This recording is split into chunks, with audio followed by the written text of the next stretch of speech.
bonjour à tous, chers téléspectateurs et téléspectatrices. Voilà. Bienvenue dans cette émission hebdomadaire avec ou sans caféine. Et justement, cette semaine, comment vous la voulez, votre actualité? Alors moi, je vous propose une actualité, quelque chose de corsé, mais frais moulu. On va parler d'assurance chômage, agrémenté d'un fonds de crise politique et sociale, avec comme conclusion peut-être un moyen de sortir de ce système. Alors bon, inutile de trop revenir sur ce que les médias rapportent des manifestations et autres, mais nous voulons plutôt apporter un angle nouveau à ce sujet très controversé qui a valu bien des dires aux Gaspésiens quant à leur paresse d'aller travailler par exemple. Bon. Alors pour cela, il nous faut revenir plusieurs années en arrière. Vous allez voir que dans cette émission, on va avoir plusieurs intervenants, autant local qu'international, qui vont nous donner un peu leur avis sur le sujet.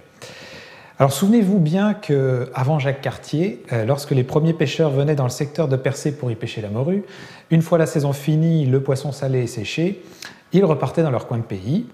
Eux, les autochtones du coin, n'avaient pas des moyens si différents quant à leur mode de vie, car une fois la saison estivale terminée, aussi ils prenaient leur clic et leur claque, puis se déplaçaient dans des milieux moins hostiles, là où ils pourraient passer au travers de l'hiver.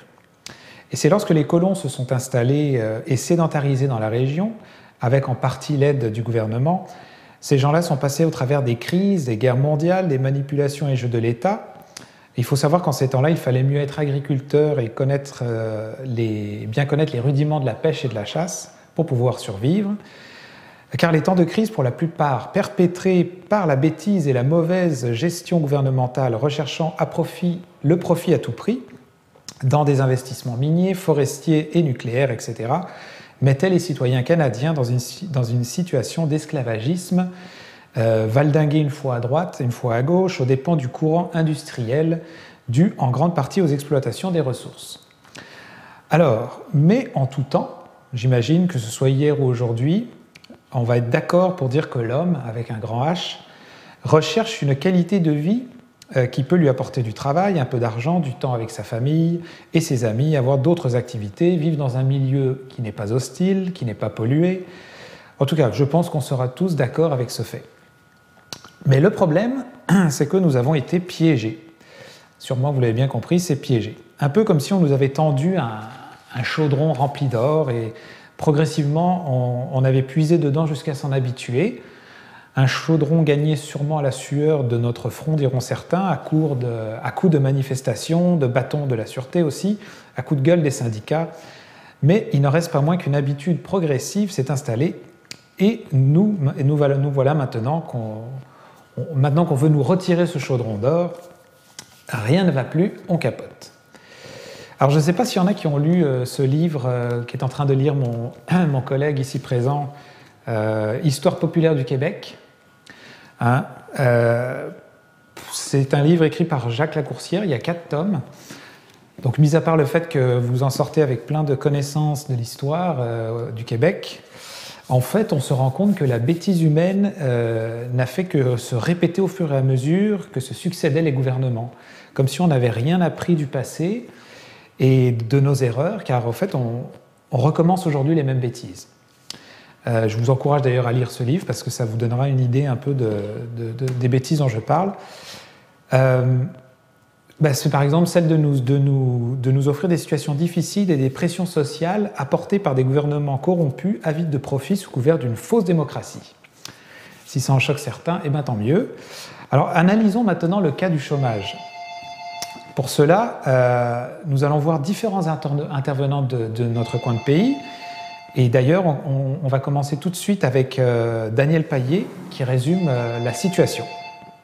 C'est que le gouvernement du Canada ignore que l'hiver, c'est une saison qui revient à chaque année.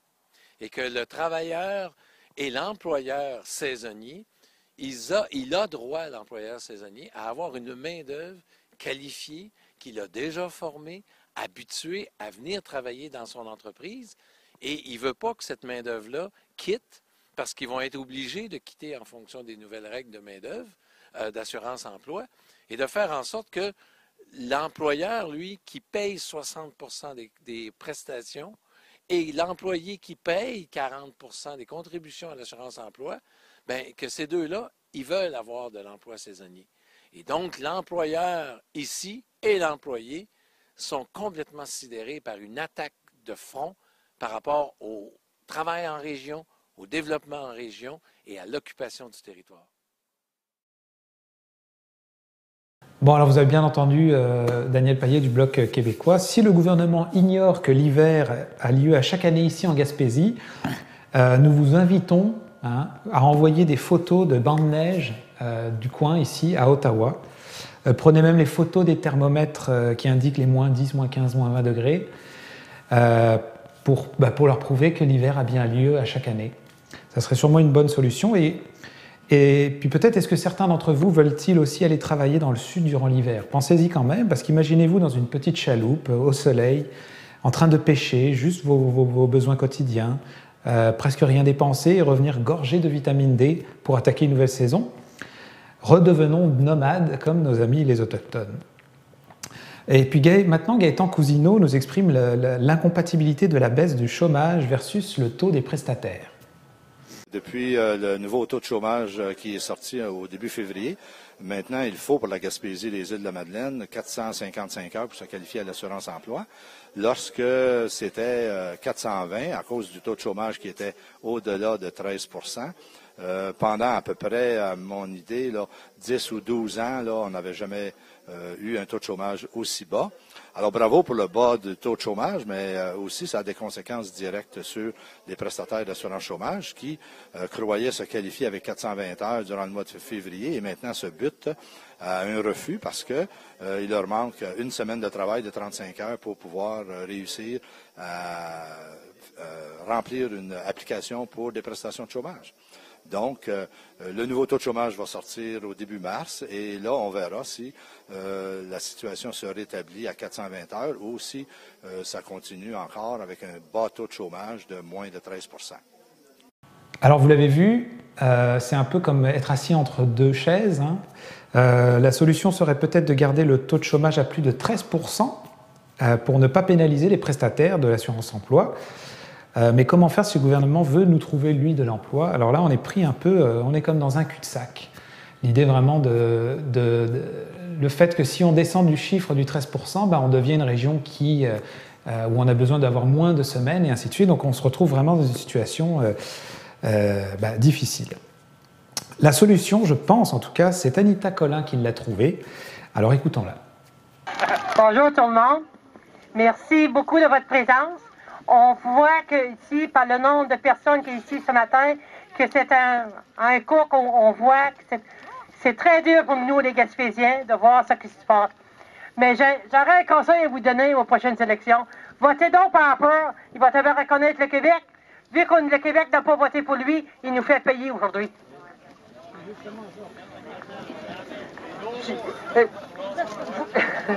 Vous tous. Alors voilà, Madame Collin, si c'est une blague, elle est très bonne. Donc, mais peut-être personne n'y avait peut-être songé. Effectivement, peut-être que Harper nous le fait payer parce qu'on n'a pas voté pour lui. Alors ça pourrait être une stratégie aux prochaines élections de bien penser votre vote pour que ça pèse aussi dans la balance pour l'assurance emploi. Alors que pouvons-nous tirer comme conclusion après avoir observé un peu le passé, constater que l'individu qui est soumis au gouvernement est rendu complètement dépendant d'infrastructures sociales comme l'assurance emploi, dont nous n'avons aucun pouvoir là-dessus et ne contrôlons rien. Ce régime lui-même, d'ailleurs ballotté, il faut le savoir, par les changements constants de gouvernement.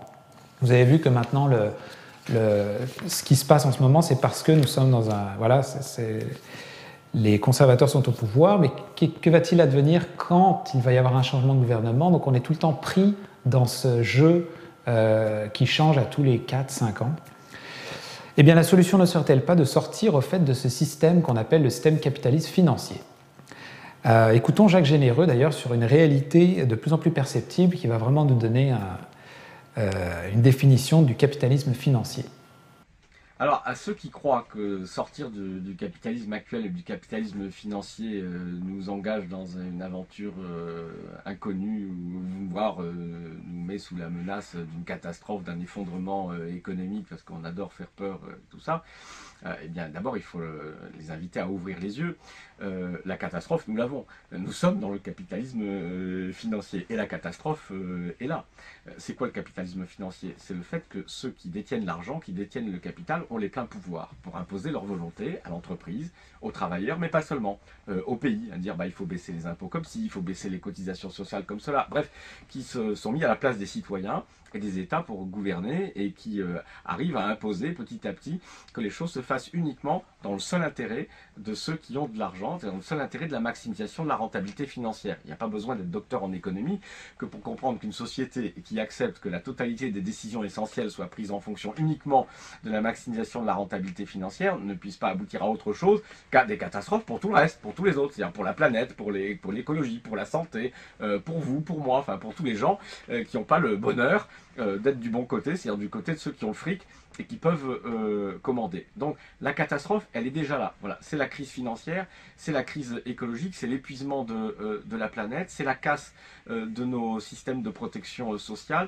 Et voici également ce que Ségolène Royal, donc c'était celle qui se présentait à la présidence française contre Nicolas Sarkozy à l'époque, voici ce qu'elle avait à nous dire pour sortir de la crise. Donc là, on va se rapprocher des solutions.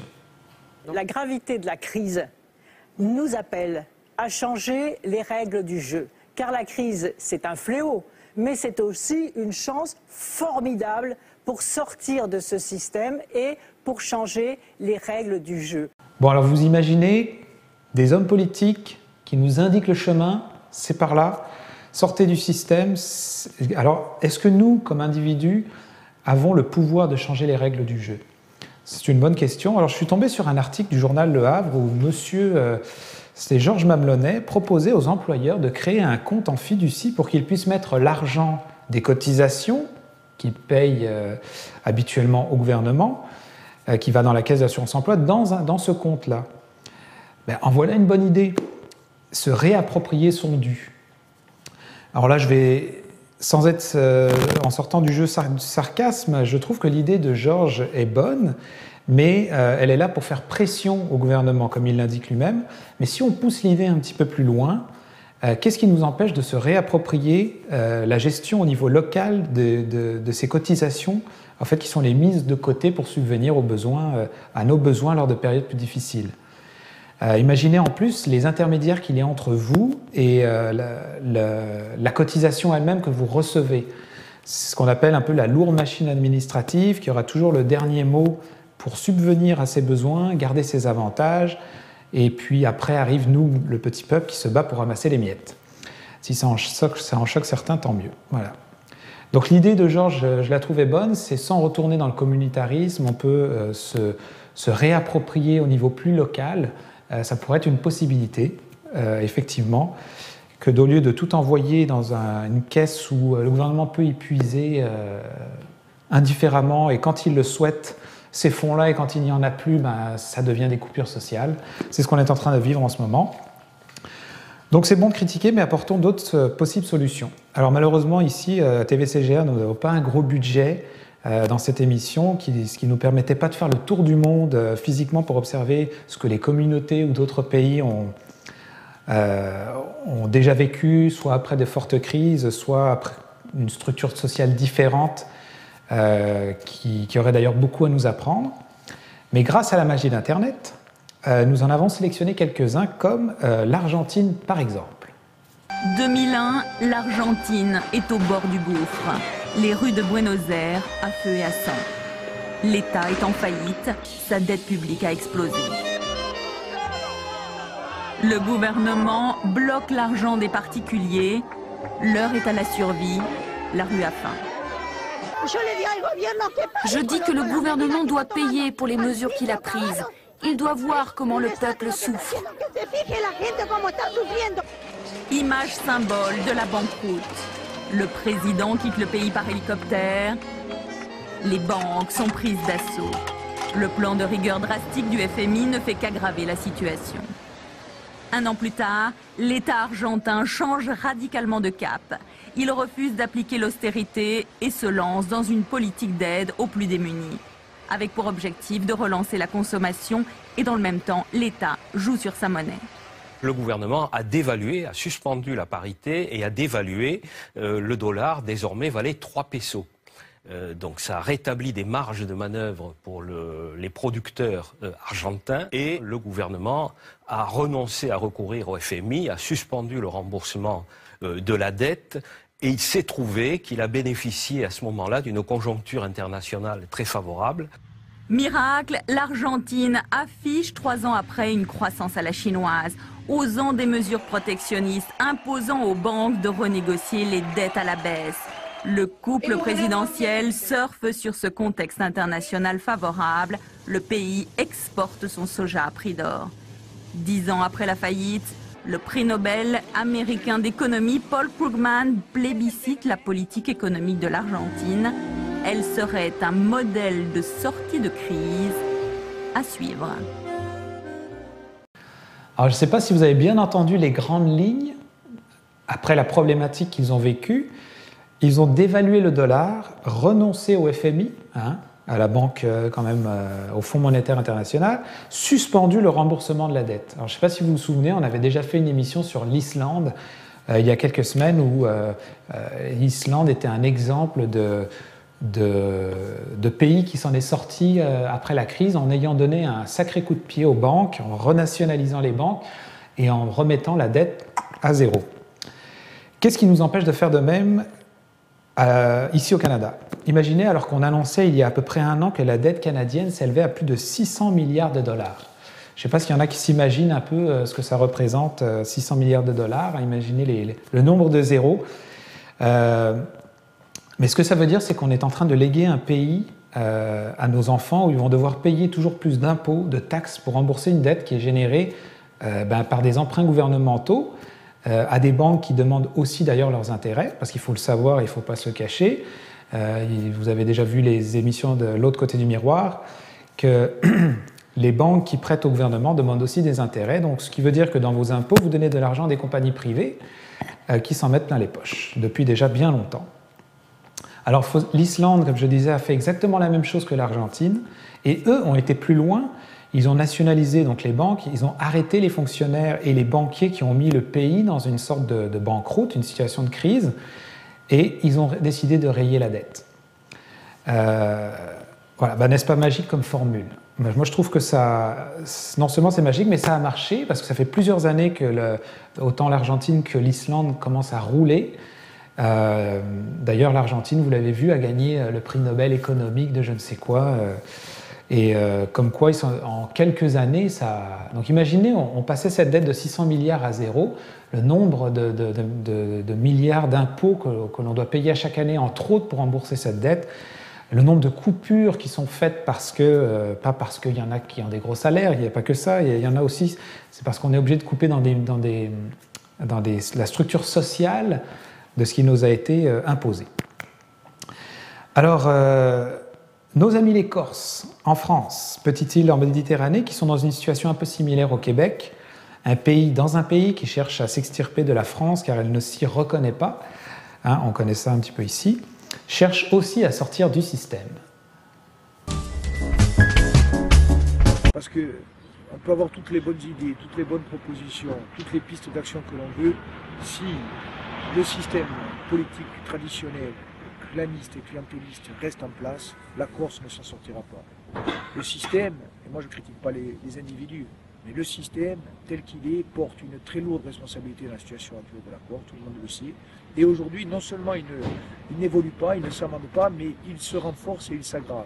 Chantage à l'emploi en permanence, chantage au logement en permanence, chantage aux subventions sur les maires en permanence.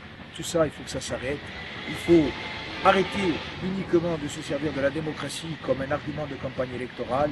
Il faut créer, reconstruire, faire vivre la démocratie, et c'est ce que nous proposons. Il faut rompre avec le système ancien et il faut reconstruire la Corse. Et pour finir avec la solution, nous avons gardé pour la fin celle de nos voisins d'outre-Atlantique, les Français de France, une solution à méditer. Bonjour à tous, bienvenue dans votre journal. Suite à la crise mondiale, nous subissons une nouvelle hausse record du chômage avec 12 169 300 chômeurs supplémentaires. La spirale semble ne pas pouvoir s'arrêter. Monsieur le Premier ministre, nous avons un problème. Le chômage explose le plancher et nous craignons des émeutes dans le pays d'une semaine à l'autre. Je sais! On va créer des emplois d'hommes-objets! Ok! Première mesure du gouvernement pour résorber ce chômage record, la création de 12 169 300 emplois d'hommes-objets. Pour mieux comprendre, regardons ensemble ce reportage de Gilles Séchel. Depuis la mise en vigueur de cette loi, des hommes-objets fleurissent dans toute la France. Focus sur ces nouveaux emplois comme Thierry, qui est GPS. Tournez à droite. Faites demi-tour, c'est pas par là, c'est pas par là. Faites demi-tour. Faites demi-tour. Putain, fais demi-tour, fais demi-tour. Fais demi-tour maintenant. Sylvain, lui, a trouvé un poste de brosse à dents électrique chez un couple dans les Yvelines.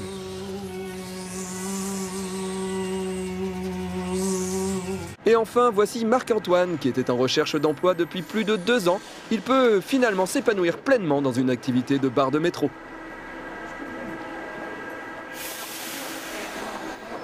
Le climat économique est étendu, mais visiblement, la courbe du chômage semble indiquer une baisse record. Du jamais vu, en termes de croissance, un pic historique. Et Christian, le mari de ma sœur, lui, il est homme-cravate. Oh putain, le taf de merde. Si les promesses du gouvernement semblent avoir été tenues, ces mesures audacieuses ne cachent-elles pas un autre problème? Toc toc toc. Monsieur le Premier ministre, nous avons encore un problème. Comme le chômage n'existe plus, les 45 000 employés du Pôle emploi, ils sont sans emploi. Hein? Pardon. Je sais! On va fabriquer une machine à voyager dans le temps! On va faire un bond dans le passé! On va aller chercher les chômeurs d'il y a 2 mois et les ramener dans le présent! Ah, ok!